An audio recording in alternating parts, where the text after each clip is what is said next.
The Kim family had always loved their weekend hikes through Seorak Mountain. This particular Saturday morning started like any other.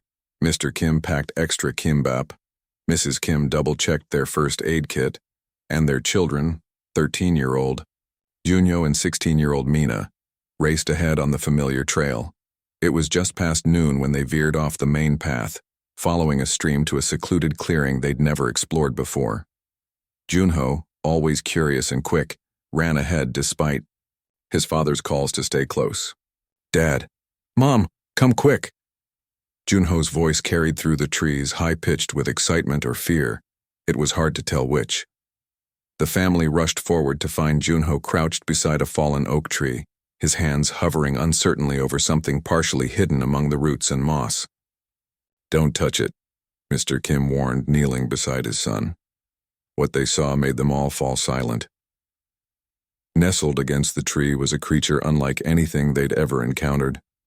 About the size of a small cat, it had soft fur that shimmered with an impossible blue-green glow. The fur seemed to pulse gently, like slow breathing. Most striking were its 6 delicate limbs and large, expressive eyes that blinked slowly up at them. "Is it hurt?" Mina whispered, leaning closer. The creature flinched at her voice, revealing a deep wound along its side where a strange, silvery fluid was seeping into the earth. One of its limbs was bent at an unnatural angle. The family watched in wonder as the creature tried to move away, only to collapse again with a musical whimper that sounded almost like wind chimes. "What is it?" Mrs. Kim asked, already opening the first aid kit. "Some kind of new species?" Mr. Kim, who had worked at the National Zoo for 15 years, shook his head slowly. "I've never seen anything like it. Those eyes, they're almost human." As if understanding, the creature turned its gaze directly to Mr. Kim. There was intelligence there, unmistakable and unsettling. "We can't just leave it here," Junho said, his voice firm despite his trembling hands. "Look, it's breathing. Funny, it needs help." Rain began to patter through the leaves above them, cold drops that made the creature shiver visibly. Its glow seemed to dim. "Should we call someone?" Mina suggested, already pulling out her phone. "Forest rangers? A vet?" But there was no signal. This deep in the mountains, and the creature's breathing was becoming more labored by the minute. Mrs. Kim, always practical in emergencies, made the decision. "We'll take it with us and call for help once we're back in range. Junho, give me your scarf."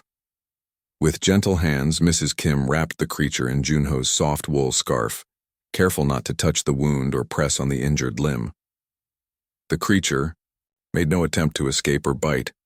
Instead, it seemed to relax slightly in the warmth of the fabric, its large eyes never leaving Junho's face. "It's so light," Mr. Kim remarked as he carefully lifted the bundle. "Like it's hollow inside." The hike back to their car took twice as long as normal. They moved carefully, trying not to jostle their mysterious passenger.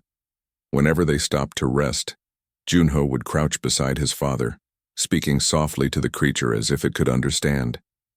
"You'll be okay. We're going to help you. What's your name, little one?" To everyone's surprise, the creature would respond with soft, musical tones each time Junho spoke. Once it even reached out a delicate limb, more like a tentacle than an arm, and touched Junho's hand. "It likes you," Mina observed, both fascinated and slightly jealous of the connection. As they approached their car, the rain grew heavier. Thunder rolled across the mountains. The creature trembled violently at each boom, its glow fluctuating wildly. "It's afraid," Junho said, taking off his jacket and adding it to the creature's wrappings. "Maybe it's never heard thunder before." In the car, Mr. Kim tried calling the wildlife authorities, but the storm was interfering with reception. After the third failed call, Mrs. Kim made another decision. "We'll take it home tonight. Call Professor Lee in the morning. He studies rare animals. He'll know what to do." The creature had settled into Junho's lap for the drive, its breathing steadier now. Under the car's dome light, they could see more details. Tiny, star-like patterns across its fur, 3-fingered appendages that occasionally twitched as if dreaming, and most curious of all, what appeared to be small gills pulsing gently along its neck. "It needs a name," Junho said, stroking its fur gently. The creature responded with a sound like gentle bells. Bomb, Mrs. Kim suggested after a moment. It means spring. Look at those colors, like the first green of spring with morning dew. The name seemed fitting, and even the creature appeared to respond to it, its glow brightening slightly. As they pulled into their driveway, none of the Kim family realized how dramatically their lives were about to change. They didn't know that Bomb was not merely a new species, but something far more extraordinary. They didn't know about the government officials who would soon be knocking on their door, or the scientists who would be baffled by Bomb's impossible biology. They only knew that something vulnerable needed their help, and they had answered that call without hesitation. In their ordinary suburban home at the edge of the city, an extraordinary story was just beginning to unfold. The Kim family didn't sleep much that first night. They converted an old fish tank into a temporary home for Bomb, lining it with soft towels and placing it in Junho's room. Every hour, someone would check on their strange guest. By morning, the silvery fluid had stopped leaking from Bomb's wound, and the creature seemed more alert, watching them with those unsettlingly intelligent eyes.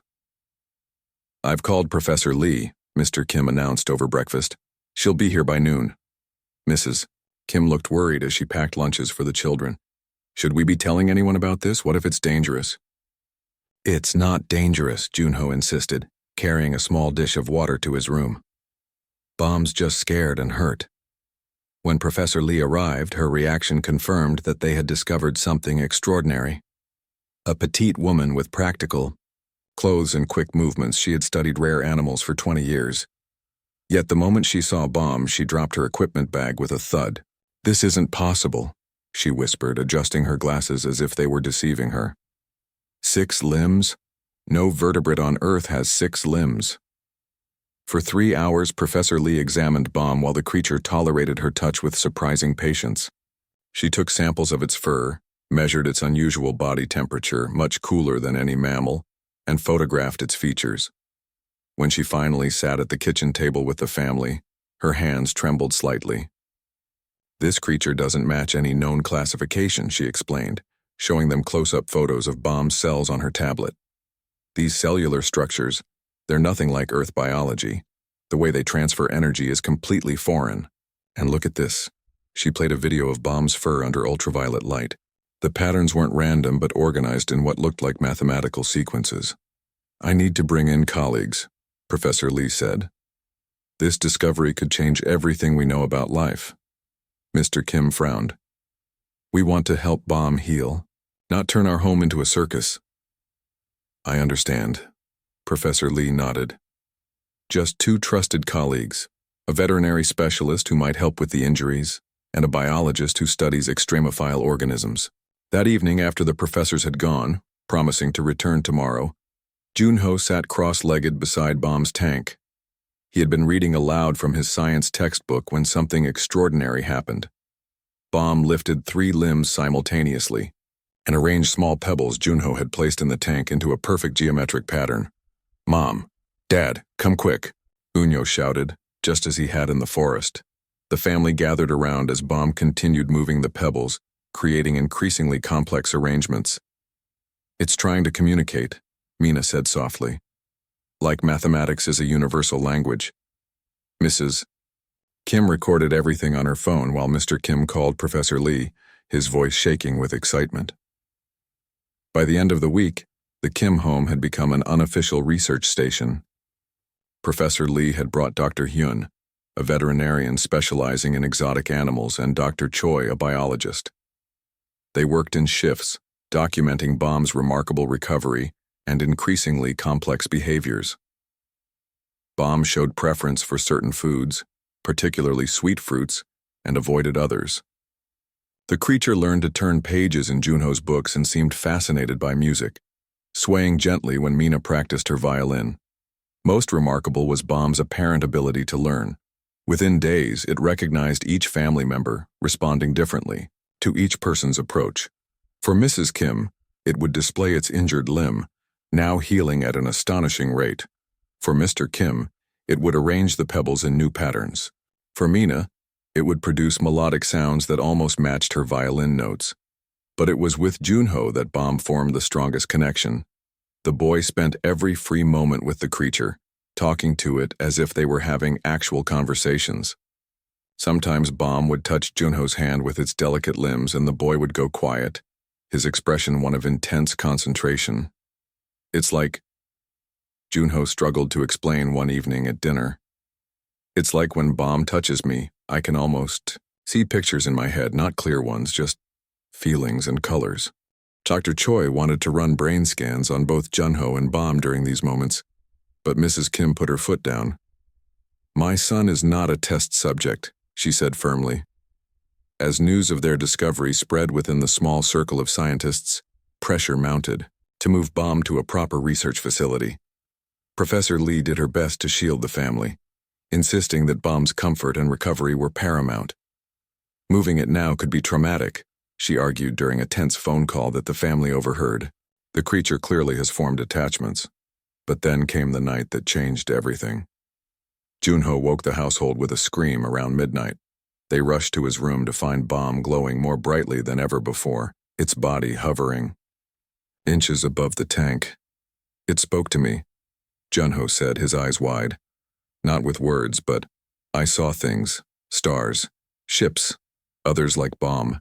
It's not from here, not from Earth at all. Mr. Kim might have dismissed this as a child's dream, except for what happened next. Bomb lowered itself back into the tank and, using all 6 limbs with incredible precision, arranged the pebbles into what was unmistakably a map of stars. Professor Lee photographed the arrangement and sent it to an astronomer friend. The response came back by morning. The pattern matched a real star system, one too distant to see without powerful telescopes. As the Kim family gathered around the breakfast table, the weight of their discovery finally sank in. Bomb wasn't just an unknown species. It was something science had only theorized about, something that changed everything. What do we do now? Mina asked, voicing what everyone was thinking. Mrs. Kim reached across the table and squeezed her husband's hand. We protect Bomb, she said simply. Whatever it is, wherever it's from, right now it needs us. None of them realized that at that very moment, government vehicles were turning onto their street, about to bring a new threat to the extraordinary visitor they had come to care for so deeply. The black cars arrived just before breakfast. 3 identical government vehicles with tinted windows pulled up outside the Kim home without warning. Mrs. Kim noticed them first, nearly dropping the teapot as she glanced out the kitchen window.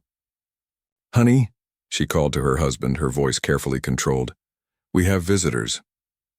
Mr. Kim was at the door before the first knock came. When he opened it, he found himself facing 5 people in matching dark suits.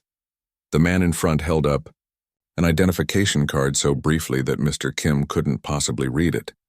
I'm Director Park from the National Security Science Division, he said without smiling. We need to speak with you about the specimen you're harboring. Mr. Kim felt a chill run through him. I don't know what you're talking about, Director. Park's expression didn't change. Professor Lee works for us, Mr. Kim. We fund her research. She's required to report unusual findings. He stepped forward. May we come in? Professor Lee herself appeared behind the government team, looking deeply uncomfortable. I'm sorry, she mouthed silently to Mr. Kim. Inside, Mrs. Kim had already sent Junho upstairs with instructions to stay with Bomb and keep quiet. Mina sat at the dining table, pretending to do homework while texting rapidly under the table, alerting Dr. Hyun about what was happening. Director Park wasted no time once they were seated in the living room. The organism you discovered appears to be of significant national interest. We have facilities designed to study such anomalies. We'll be taking custody of it today. It's not an it, Mrs. Kim said, her voice steady despite her trembling hands. Bomb is recovering from injuries. Moving him now would be traumatic. With all due respect, ma'am, you're not qualified to determine what's best for this creature. Director Park slid official-looking papers across the coffee table. These authorize us to collect the specimen for study. Mr. Kim glanced at the documents but didn't touch them. And if we refuse? A woman behind Director Park spoke up. Then we return with police and a court order. This isn't a negotiation. Upstairs, Junho sat with his back against his bedroom door, listening to the muffled voices below. Bomb seemed to sense the tension, its colors shifting to darker blues and purples. "It's okay," Junho whispered, even though he knew it wasn't. "We won't let them take you." Bomb extended a limb toward Junho's face, touching his cheek gently. Suddenly, Junho saw flashes of sterile rooms, bright lights, and cold metal tools. He gasped, pulling back. "That's what you're afraid of," he realized. "Being studied like a thing." Downstairs, Professor Lee was trying to mediate. "Director Park, the creature has formed a remarkable bond with the boy. Moving it now could compromise your research. Give me 2 more days to prepare it for transport." Director Park checked his watch impatiently. "You have until tomorrow morning. My team will remain outside to ensure nothing leaves this house." After, the government officials stepped outside to make calls. Professor Lee apologized profusely to the Kim family. "I never meant for this to happen," she said. "They monitor all my research communications. When I sent those cell samples to the lab..." "It doesn't matter now," Mr. Kim said. "What matters is protecting Bomb." That evening, as government agents sat in cars outside their home, the Kims held a family meeting in the kitchen with Professor Lee, Dr. Hyun, who had managed to slip in through the back door, and Dr. Choi joining via video call. "They'll take Bomb to a containment facility," Dr. Choi explained. "They'll justify it as quarantine protocol, but really they want to study anything that might have military applications." "Bomb isn't a weapon," Junho protested. "Bomb is scared and lost," and he was interrupted by a crash from upstairs. Everyone ran to Junho's room to find Bomb convulsing in its tank, its beautiful colors fading to a sickly gray. "What's happening?" Mrs. Kim cried. Dr. Hyun rushed forward, running small instruments over Bomb's trembling body, temperature dropping rapidly, heartbeat erratic. "It's like systemic failure." Professor Lee checked the air quality monitor they'd installed. "Oxygen levels are normal." "What changed?" Junho reached into the tank, touching Bomb gently.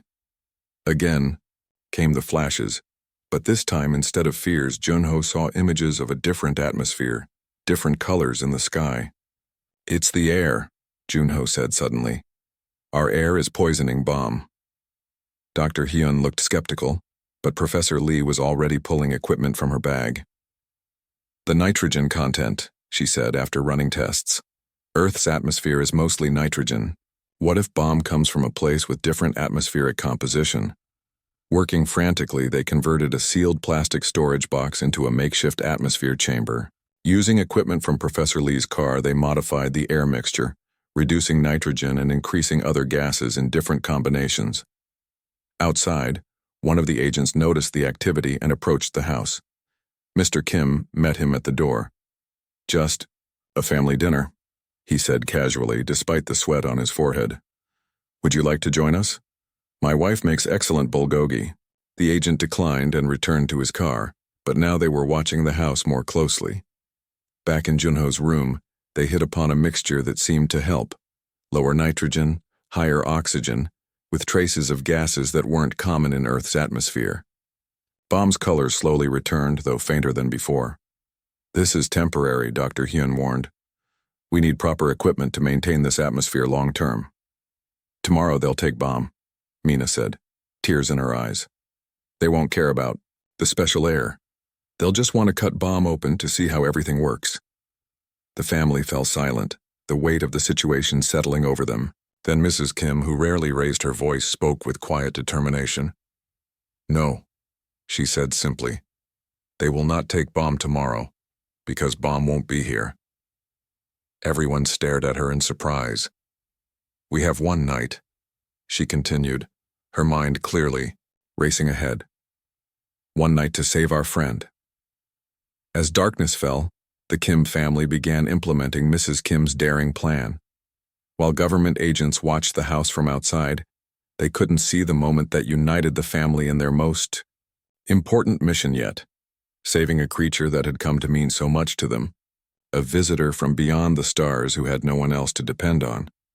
By morning, Director Park would discover that protecting someone you care about can make ordinary people capable of extraordinary things, and that families stick together, no matter how strange the circumstances. Mrs. Kim's plan had worked better than anyone expected. While government agents watched the front and back doors of their home, they hadn't noticed 13-year-old Junho slipping through the basement window with a specially modified cooler containing bomb. Mr. Kim's brother, Uncle Tae, had picked the boy up 3 blocks away in his delivery truck. Now, 2 days later, Junho sat in Uncle Tae's small fishing cabin by the lake, watching bomb float peacefully in an upgraded containment unit that Dr. Hyun had built. The rest of the family had stayed behind to maintain the illusion that bomb was still in the house, with Mrs. Kim pretending to carry food upstairs and Mr. Kim having loud conversations with his son through a closed door. "How long do you think we can stay here?" Junho asked his uncle, who was frying fish for their dinner. Uncle Tae shrugged his broad shoulders. "As long as needed. Nobody bothers an old fisherman and his nephew on vacation." He winked. "Your mother was always the smart one in the family. Those government types never saw it coming." Junho smiled, but worry still creased his young face. Bomb was stable in the new atmosphere chamber, but the creature seemed to be trying to communicate more urgently now, reaching toward Junho whenever he came near. That night, unable to sleep, Junho sat beside Bomb's chamber. "I wish I could understand you better," he whispered. "Are you trying to tell me something important?" As if in response, Bomb pressed all 6 limbs against the clear wall of the chamber. Junho hesitated, then placed his palm against the outside, directly opposite Bomb's touch. The connection was immediate and stronger than ever before. Junho gasped as his mind filled with vivid images. A massive ship drifting silently through space, beings like Bomb but larger, with more complex patterns in their luminescent fur. He saw what seemed to be Bomb's memories, being carried by a larger being, its parent, exploring strange environments, then some kind of accident, a small craft separating from the main ship, tumbling toward Earth, crashing in the forest where the Kim family would later find Bomb. Most powerful was the overwhelming feeling of loss and longing. Somewhere above, Bomb's family was searching, desperately trying to locate their lost child. When the connection finally broke, Junho found himself crying. Uncle Tae was shaking him gently. "You've been sitting like that for 20 minutes, his uncle said, concern in his voice. "Not moving, not blinking. Are you okay?" Junho wiped his eyes. "I need to call Mom and Dad. Right now. Bomb showed me everything." The next morning, the entire Kim family, along with Professor Lee and Dr. Hyun, gathered at the cabin. Director Park and his agents were still watching their home, unaware that their quarry was now miles away. Dr. Choi joined via video call, her excitement visible even through the small phone screen. "Tell us again, slowly," Mr. Kim urged his son. Junho described everything he had seen through his connection with Bomb, the ship, the accident, the separation from Bomb's family. "They're looking for him," he finished. "They haven't left. They're still up there, searching." Professor Lee looked thoughtful. "If what you saw is real, and I believe it is, then Bomb is essentially a lost child. And the parents are still in Earth's orbit, trying to find their baby. Can we help them?" Mina asked. "Send some kind of signal?" Dr. Choi spoke up from the phone. "If these beings communicate telepathically with Junho, perhaps they communicate with each other similarly, using some kind of electromagnetic frequency that corresponds to brainwaves." "I know someone who could help," Professor Lee said. "Doctor Song at the National Observatory. She specializes in detecting unusual signals from space. If Bomb's people are up there, she might be able to find them." Mrs. Kim looked worried. "Won't she report to the same people as you? The ones looking for Bomb?" Professor Lee shook her head. "Jinnah is an old friend. She doesn't trust the government any more than we do right now. She'll help us." That evening, Dr. Song arrived at the cabin with equipment that filled the trunk of her car. A small woman with boundless energy, she set up sophisticated monitors around Bomb's chamber. "If your alien friend is broadcasting anything, we'll pick it up," she assured them. "Now, Junho, I need you to help stimulate communication. Do whatever. you normally do to connect with Bomb. Junho placed his hand against the chamber wall and Bomb immediately pressed all 6 limbs against it from the other side. As they connected, Dr. Song's equipment came alive with readings. "Incredible!" she exclaimed, adjusting dials. "These patterns, they're like nothing I've ever seen. Structured. Intentional." She looked up with wide eyes. "This isn't random cosmic noise, it's language."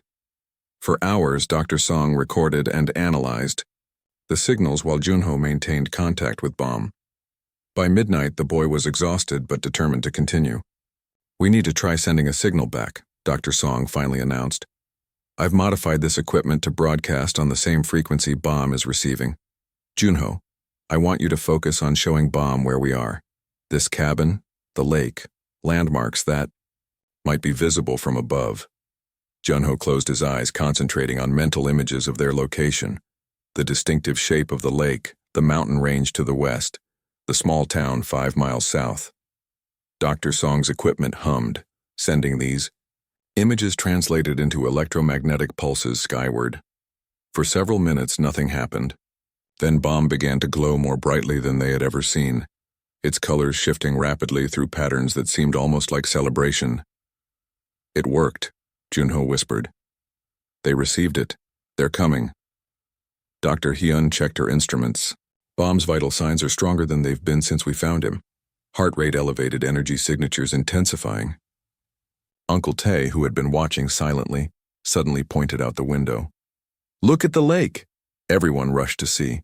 The lake's surface, normally rippled by the night breeze, had gone perfectly still, reflecting the stars like a perfect mirror. Then slowly the reflection began to shift, stars seeming to move in impossible ways. "It's not the reflection changing," Dr. Song said softly, her scientific demeanor momentarily forgotten in awe. "It's the sky." Above them, points of light were moving, converging into a pattern that matched exactly the star map Bomb had created with pebbles days earlier. As they watched, a new light appeared, larger and brighter than the others, descending slowly toward the lake. Mrs. Kim put her arm around Junho's shoulders. "You did it," she said. "You're bringing Bomb's family back to him." But their moment of triumph was interrupted by the sound of vehicles approaching on the gravel road to the cabin. Headlights cut through the trees, multiple vehicles moving fast. "Someone must have tracked Dr. Song's equipment," Professor Lee said grimly. "They're coming." The family looked at each other, then at Bomb, then at the light approaching from above. They had minutes at most before Director Park and his agents arrived. Mr. Kim squared his shoulders. "Then we need to move fast. Bomb's waited long enough to go home." The rumble of approaching vehicles grew louder as the Kim family rushed into action. Uncle Tae grabbed Bomb's atmospheric chamber while Mr. Kim and Professor Lee quickly packed Dr. Song's broadcasting equipment. "We need to reach the dock," Uncle Tae said, already heading for the back door. "My boat is our only chance now." Outside, the night had transformed. The previously starlit sky now shimmered with an otherworldly light that reflected off the lake's surface, casting everything in a gentle blue glow. The strange light descending from above had paused, hovering about half a mile up. "They're waiting for us," Junho said with absolute certainty. "They won't land with those government vehicles coming." Mrs. Kim took charge, her voice calm despite the chaos. "Mina, carry the small equipment. Junho, stay close to Bomb. Everyone else, grab what you can and hurry."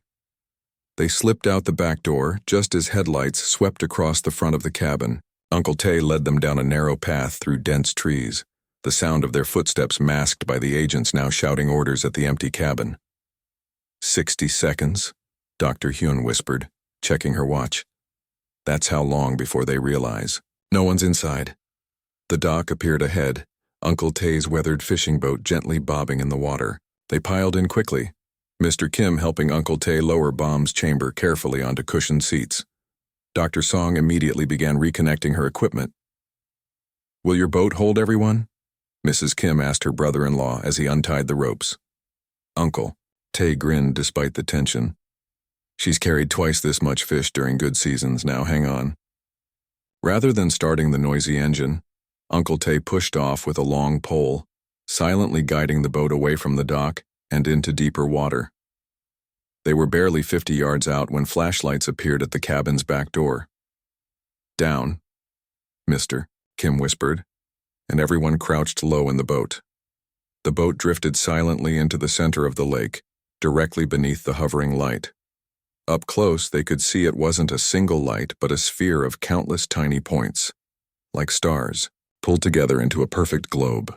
"The signal's stronger now," Dr. Song said, her equipment blinking rapidly. "They know we're here." Junho couldn't tear his eyes from the sphere above them. Bomb knows too.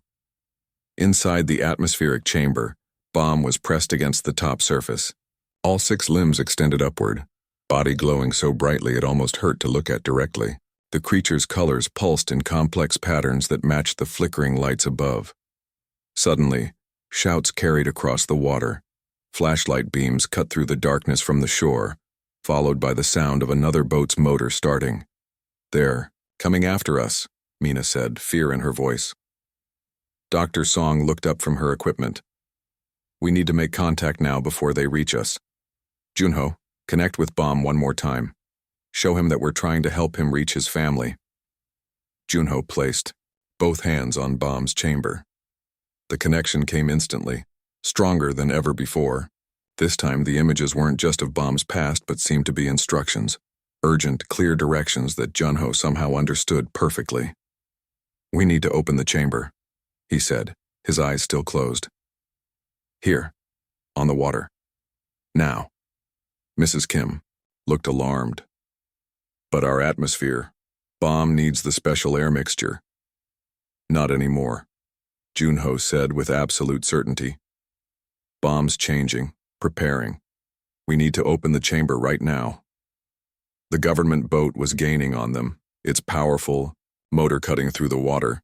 Director Park stood at its bow, megaphone in hand. "Return the specimen immediately."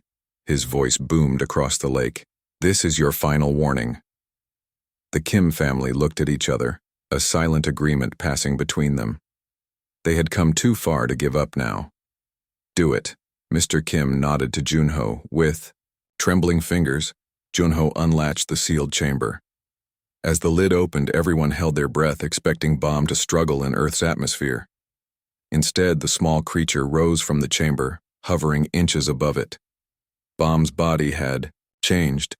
The fur now seemed more like liquid light, flowing around a form that was becoming less solid by the second.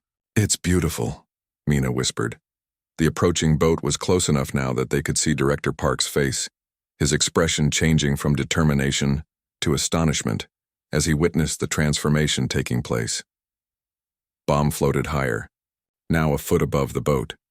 The sphere of light above them descended lower, its movement creating gentle ripples across the lake's surface. As the distance between Bomb and the sphere narrowed, a thin beam of light extended downward, enveloping the small creature. Junho reached up instinctively. Bomb extended one limb in response, touching the boy's hand one last time. The final connection was overwhelming. Not just images now, but emotions. Gratitude, joy, and a depth of affection that brought tears to Junho's eyes. In that moment, he understood that Bomb wasn't just saying goodbye. The creature was sharing a promise. Through the telepathic link, Junho saw visions of stars and distant worlds, felt an invitation that someday, when humans were ready, Bomb's people would return. Not as visitors this time, but as friends bringing knowledge and connection to a wider universe.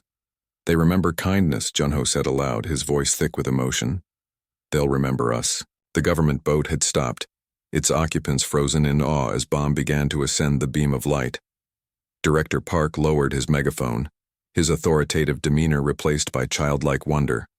As Bomb rose higher, its form shifted again, growing larger, its colors brightening until it was almost too brilliant to look at directly. Halfway to the sphere, Bomb paused.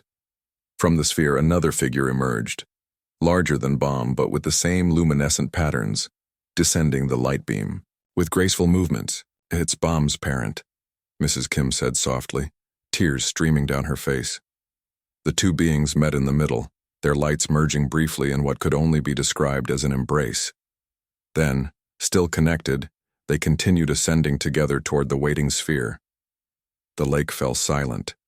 Even the agents in the government boat made no move to interfere, transfixed by the reunion playing out above them.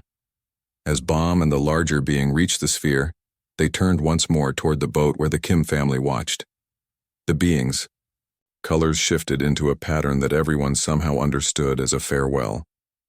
Then the sphere began to rise, slowly at first, then with increasing speed, until it was just another point of light among the stars. Director Park's boat drifted closer. He looked at the Kim family, then at the now empty sky, then back at his agents. "Did you get any of that on camera?" he asked one of them. The agent checked his equipment and shook his head. "Nothing, sir. Some kind of interference." Director Park stared at the Kim family for a long moment. Then, surprisingly, a small smile crossed his face. "Interference," he repeated. "Yes, I suppose that explains it. No evidence, no alien." He put his megaphone down. "Nothing to report." As both boats drifted on the quiet lake under the now normal night sky, Junho felt something in his hand, a small star-shaped stone that glowed faintly blue in the darkness. A keepsake, a memory, a promise from a friend who had traveled unimaginable distances to remind humans that kindness transcends worlds. "Will anyone believe us?" Mina asked quietly as they finally headed back to shore. Mrs. Kim put her arms around her children. "It doesn't matter if they do. We know what happened. We know we did the right thing." Mr. Kim looked up at the stars, where Bomb and his family were now just one more light in the vast darkness. And somewhere up there they know it too.